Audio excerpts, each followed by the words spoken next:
जय श्री गुरुदेव, जय श्री कृष्णा। 15वां अध्याय। इतनी कथा सुनकर राजा पृथु बोले, हे नारद जी, अब आप मुझे भक्तवत्सल भगवान की पूजा का इतिहास सुनाने की कृपा करें।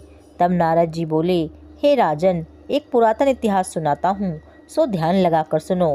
पहले कांतिपुर में चोल नाम का एक राजा राज्य करता था। उसके राज्य में समस्त प्रजा खूब सुखी थी। कोई भी दरिद्र, पीड़ित या दुखी नहीं था।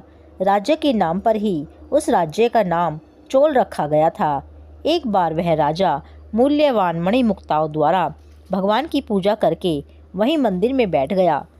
उसी समय वहां विष्णु शर्मा नामक एक ब्राह्मण ने आकर अनेक तुलसी दलों तथा जल से भगवान की पूजा की। उसके तुलसी पत्रों से पूजा करने के कारण राजा के मणिमुक्ता आदि सब ढक गए। यह देखकर राजा को बड़ा क्रोध आया और वह ब्राह्मण से बोला, हे विष्णु शर्मा, तुमको पूजा का कुछ भी ध्यान नहीं है। मणिमुक्ताओं से की गई मेरी पूजा की शोभा को तुमने तुलसी दलों से ढककर समाप्त कर दिया है। यह सुनकर विष्णु शर्मा कहने लगा, हे राजन, अभिमान के वशीभूत होने के कारण तुम भगवान शिव की पूजा को नहीं जानते। ब्राह्मण के ये वचन सुन राजा ने कहा, हे ब्राह्मण, तुम दरिद्री हो, इस कारण भगवान की पूजा भला क्या जानो। क्या तुमने कभी भगवान का कोई स्थान बनवाया है, कोई यज्ञ आदि किया है? अगर यही बात है तो मैं देखता हूँ कि भगवान की भक्ति करके पहले तुम स्वर्ग में जाते हो या मैं जाता हूँ। इतना कहकर राजा ने गूंगल ऋषि को आचार्य बनाकर बड़े बड़े यज्ञ करना आरंभ कर दिया। साथ ही ब्राह्मणों को खूब द्रव्य देने लगा।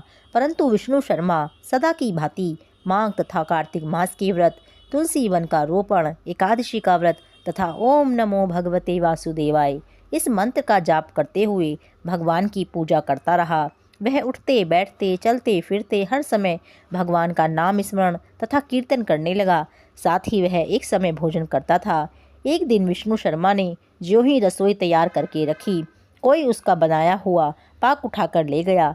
इसके बाद उसने सायंकाल का व्रत भंग होने के भय से पुनः रसोई नहीं बनाई और भगवान का भजन करता हुआ भूखा ही सो गया। दूसरे दिन फिर रसोई बनाई और ज्यों ही भगवान का भोग लगाने को चला तो कोई फिर से उसका पाक उठाकर ले गया। इसी प्रकार इस ब्राह्मण को निराहार 7 दिन व्यतीत हो गए। अब वह ब्राह्मण भूख के मारे व्याकुल हो गया, किंतु सत्संग का समय भंग न हो जाए इस भय से उसने दूसरी बार रसोई तैयार नहीं की। किंतु वह यही सोचता रहता कि न जाने कौन हमारा पाक उठाकर ले जाता है। तदंतर उसने निश्चय किया कि आज मैं पूरी तरह से ध्यान रखूंगा और देखूंगा कि आखिर पाक को कौन उठाकर ले जाता है। इसके बाद उसने पाक तैयार किया और एक स्थान में छिपकर बैठ गया। थोड़ी देर में उसने देखा कि एक अति दीनहीन दुर्बल चांडाल, जिसके शरीर में केवल अस्थियां मात्र शेष थी, छिपकर आया और उसका पाक उठाकर ले चला। उसे देखकर विष्णु शर्मा का हृदय अत्यंत द्रवित हो गया और फिर प्रकट होकर कहा, भैया रूखा भोजन मत ले जाओ, मेरे पास थोड़ा सा घी है, वह भी लेते जाओ। ब्राह्मण के यह वचन सुनकर भयभीत हुआ वह चांडाल भागता हुआ ठोकर खाकर गिर गया। तभी विष्णु शर्मा भी उसके समीप पहुंच गया और एक वस्त्र से उस पर हवा करने लगा।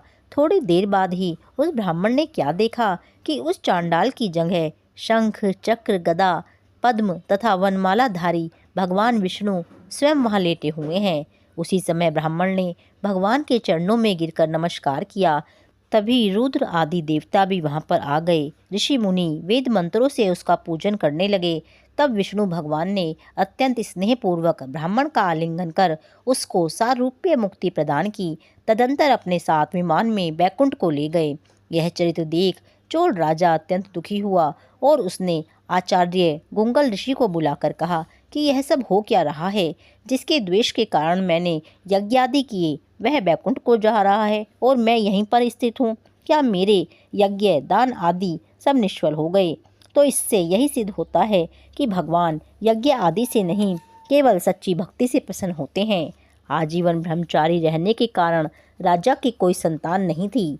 अतएव अपना संपूर्ण राजपाट, धन संपत्ति अपने भांजे को सौंपकर भगवान मुझे स्थिर भक्ति प्रदान करें, ऐसा कहते हुए वह यज्ञ कुंड में कूद गया। यह दृश्य देखकर गुंगल ऋषि ने क्रोध में आकर अपनी शिखा अर्थात चोटी उखाड़ दी। तभी से अभी तक चोल देश में भांजा ही मामा का उत्तराधिकारी होता है और गुंगल गोत्र के ब्राह्मण आज भी शिखा नहीं रखते। चोल राजा के अग्निकुंड में गिरते ही भगवान ने प्रकट होकर अग्निकुंड में ही उसका आलिंगन कर उसे भी सारूप्य मुक्ति प्रदान की। इसके पश्चात भगवान ने विष्णु शर्मा को पुण्यशील तथा चोल राजा को सुशील नामक अपना द्वारपाल नियुक्त कर दिया।